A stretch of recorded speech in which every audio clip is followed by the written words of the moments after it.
Hello friends, welcome to another tutorial. Today we are going to learn the select statement in SQL. So we are going to use the MySQL database for running these queries. So select statement is used to retrieve the data from database. In our case, we are going to retrieve the data from the customer table using the various SQL statements.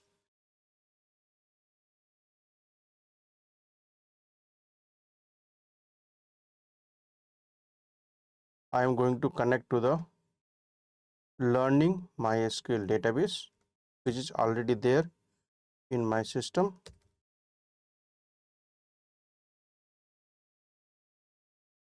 So here we don't have the customers table, so I'm going to create the customer table.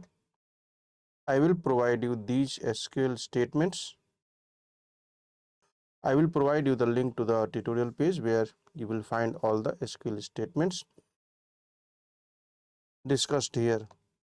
Now the next thing is to insert the data.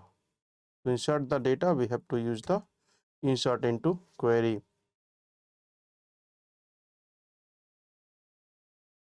So we have the customer table, describe customer.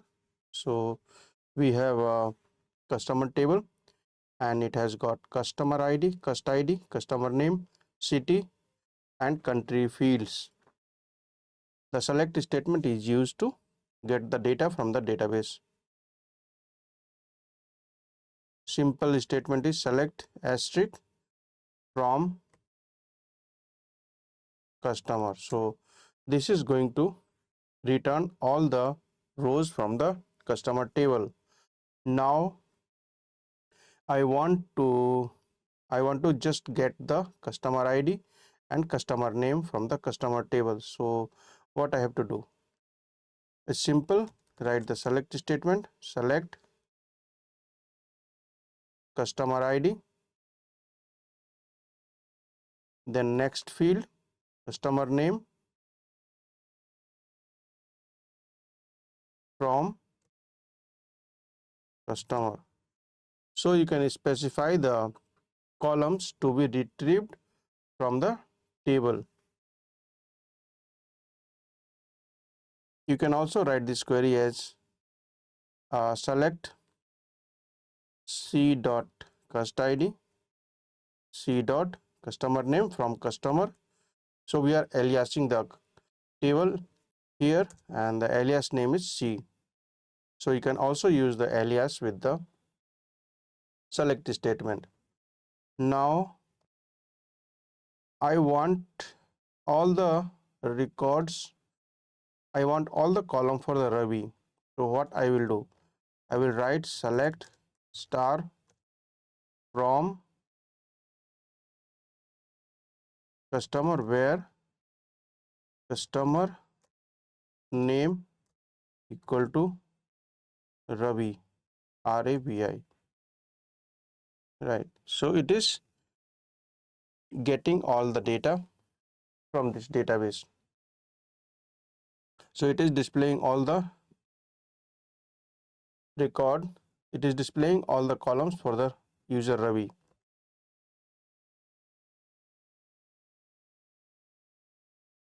Now I want all the users from India. So what I can do is select star from customer where country is equal to India, and this query will return all the records from the customer table where the country is India. Now I want to see how many users are there in India. So I will write the query select count star from where country equal to India. So it is giving the 5 record count as 5. So there are 5 records where the customer country is India. Now I want to check how many countries are there in our database. Countries are into our database, so I will select distinct and country from customer. So it is going to display the distinct countries. So our customers are from India and USA. Now I want to see users are from which cities. So I can write query, select distinct city from customer. So we have 1, 2, 3, 4, 5, 6 cities where our customers are present. So select statement can be used in SQL to retrieve the data from database. Thanks for watching the video and subscribe our channel for more tutorials and videos.